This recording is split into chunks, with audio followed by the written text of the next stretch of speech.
Ang topic po natin ngayon ay pinamagatan ko po Christian Committed Life on Christ. Amen. Christian Committed Life. Nag-practice po ako sa bahay ng 3 beses bago ko po tayo dito. Amen. Magbabasa po natin ito sa Romans 12 verse 1. Sinabi po doon, kaya nga mga kapatid, alang-alang sa masaganang habag ng Diyos sa atin, ako'y nakikiusap sa inyo na ialay ninyo ang inyong sarili bilang isang handog na buhay, banal at kalugod-lugod sa Diyos. Ito ang karapat-dapat na pagsamba ninyo sa Diyos. Amen. Before we start mga kapatid, we need to assess ourselves. Tanungin po natin yung sarili natin, tinatawag ko ba yung sarili ko bilang isang Kristiyano o bilang tagasunod ni Kristo? Kung oo, hindi po ba dapat nakapako na ang ating buhay sa Diyos? Amen. Sabi po sa Romans 8 verse 9 to 11, ngunit hindi na kayo mamumuhay ayon sa laman, kundi ayon sa Espiritu. Sa katunayan, naninirahan na sa inyo ang Espiritu ng Diyos. Kung wala ang isang tao ng Espiritu ni Kristo, hindi kay Kristo ang taong iyon. 10. Kung naninirahan sa inyo ang Espiritu ng Diyos, na siyang muling bumuhay kay Heso Kristo, siya muli ang bubuhay sa inyong mga katawang may kamatayan. Sa pamamagitan din ng kanyang Espiritong naninirahan sa inyo. Amen. Taglay po natin ang Espiritu ng Diyos at yun po ang dahilan kung bakit dapat natin i-commit sa kanya ang buhay natin. If you really call yourself as a Christian, you must know that your body isn't yours, but it is for Jesus who redeemed you from death. Amen. Meron pong mga tao sa simbahan na nagsasabi, Lord, I surrender my life to you. Lord, I let you to lead me. I let you to control me. Pero pagkatapos po ng service, ano pong nangyayari? Nakikiayon po sila sa takbo o daloy ng mundo. Tapos sasabihin kay Lord, Lord, hindi ito yung prayer ko ah. Lord, bakit ganito po yung nangyayari? Hindi po ba dapat ganito? Amen. Nakikanan sa loob ng simbahan, pumasok sa kaliwang tenga, lumabas sa kanan. Nangunguna po sa mga taong iyon ang hilig na laman at hindi ganap sa paningin ng Diyos. Amen. Akala ko real, pero yun pala fake. Amen. Pakitusok-tusok nga po yung katabi nyo kung totoo yan. Kung hindi po, baka ghost na yan. Bang nila lang. Amen. Ngayon mga kapatid, nagkikilitin na sila. Ngayon mga kapatid, kung gusto mong maging totoo, kailangan po nating mag-commit kay Kristo.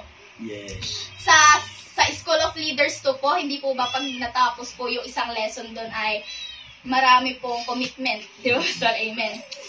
Ate, paano po ba yung buhay Kristiyano na nakakommit na kay Kristo? Number 1. Kailangan po nating ialay ang ating sarili bilang, number 1, buhay na handog. Amen. Kapag po sinabing buhay na handog, o sa English, living sacrifice, mamuhay po tayo ayon sa kalooban ng Diyos. Ang katawan po natin ay templo ng Diyos, ayon po sa 1 Corinthians 6 verse 19 to 20. Yes. Hindi ba ninyo alam na ang inyong katawan ay templo ng Espiritu Santo na nasa inyo at pinagkaloob ng Diyos sa inyo. Hindi nyo pag-aari ang inyong katawan. 20. Sapagkat binili na kayo sa isang halaga. Kaya't gamitin ninyo ang inyong katawan upang maparangalan ang Diyos.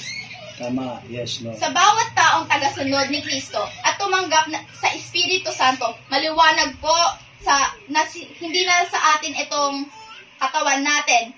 Ayun, at sinabi rin po sa verse 20 na gamitin natin ang ating katawan na meron tayo para parangalan ang Diyos. Use your body to glorify God. Use your body to serve God. Use your body to share the goodness of God. Amen. Kung kalooban na ni Lord, ayon po sa Romans 12 verse 2, huwag kayong makiayon sa takbo ng mundong ito. Tama. Sa halip, hayaan ninyong baguhin ng Diyos ang inyong pag-iisip upang maunawaan ninyo ang kanyang kalooban. Sa gayon, magagawa ninyo kung ano ang mabuti, kalugod-lugod, at ganap sa kalooban ng Diyos. Wow, maliwanag po na sinabi huwag daw po tayong makikiayon sa takbo ng mundong ito kasi hindi po gusto at hindi kalugod-lugod sa Diyos ang kasamaan ng mundo. Yes. Let God change your mind for us to understand His will and to do His will. Amen. Number 2, kailangan po nating ialay ang ating sarili, number 2, bilang banal. Kapag po sinabi natin banal o holy sa Ingles, ang ibig sabihin po ay walang bahid ng dumi o malinis. Wow. Ang Panginoon po natin na si Hesukristo ay banal. Sabi po yan sa Isaiah 6 verse 3. At sinabi rin po na mamuhay tayo ng may kabanalan katulad niya. Ayon po yan sa 1 Peter 1 verse 15 to 16. Ngunit yamang banal ang sa inyo'y tumawag, magpakabanal naman kayo sa lahat ng paraan ng pamumuhay. 16, sa magpakabanal, sapagkat ako'y banal. Yes. Amen. Ate, hindi po ba likas sa atin ang pagiging madumi? Buhat nung tayo sila? Opo, tayo pong lahat ay may bahid ng dumi. But Jesus enabled us to be holy by number 1, by the blood of Jesus. Opo, Yes. binili po tayo ng dugo ni Kristo sa cross ng Kalbaryo. Wala ka ng Diyos para hindi magtampisaw sa kasalanan. Oh. Kapag pinalaya ka na, huwag ka nang bumalik sa pagkakatali. Yes, we are a sinner, pero kahit anong kasalanan pa yan, kayang patawarin ng Diyos. Amen Tama. po. Amen. Okay. Number 2, Jesus enabled us to be holy. Number 2, through the Holy Spirit. If you sincerely seek the kingdom of God, and you call or ask for the Holy Spirit, pupuspusin po tayo niyan at pababanalin. Dahil Yes. our holiness begins when we connect ourselves to the source. Amen. Sabi po yan ni Pastor Mark, siya po yung isa sa mga preacher ng Youth Camp. Amen. Talagang nakikinig ka na. Amen. Number 3, Jesus enabled us to be holy by His word. Amen. Simple lang po. When we attach ourselves by His word, parang panonood lang po yan ng drama. We watch and we adopt. At kung salita niya naman po ang pag-uusapan, we read and we can be holy like Jesus. Amen. Amen. Hallelujah. Sabi po sa Psalm 29 verse 2, ibigay ninyo sa Panginoon ang kaluwalhatiang mararapat sa kanyang pangalan. Inyong sambahin ang Panginoon sa kagandahan ng kabanalan. Holiness is beautiful, mga kapatid, because it is a reflection of the life of Christ. Yes. Mas magandang iba ka sa mundo, basta banal ka sa paningin ni Kristo. Amen. Thank you, Lord. Number 3, kailangan po nating ialay ang ating sarili, number 3, bilang kalugod-lugod sa Diyos. Sa anong paraan po kaya tayo magiging kalugod-lugod sa Diyos?